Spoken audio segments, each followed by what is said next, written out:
Researchers have been keeping a very close eye on red tide levels ever since that massive disaster at Piney Point. There are some low levels of red tide beginning to pop up in areas around the Bay Area.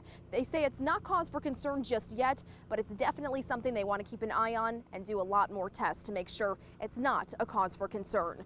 Now this week, FWC detected low levels of red tide in both Hillsborough County and Manatee County near spots like Camp Key and Little Cockroach Island, areas that are not too far away from the Piney Point spill.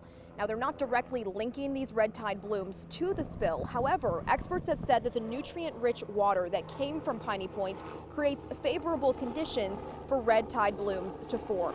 As of right now, they're not too worried just yet. They say that more testing needs to continue to be done, and the levels are low. However, if red tide were to hit the Bay Area hard, it could affect businesses and shops who depend on that waterfront location.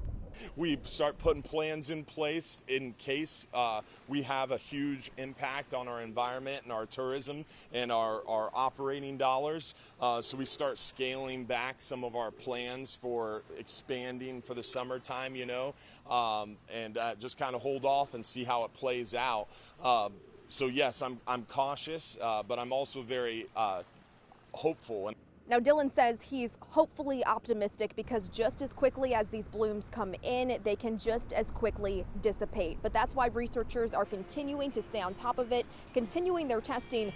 At this point, researchers with USF say they haven't seen any major impacts from the spill. However, they are predicting that those levels could go from low to medium over the coming weeks. Still not a huge area for concern, but definitely something they want to keep an eye on. Elizabeth Fry, Fox 13 News.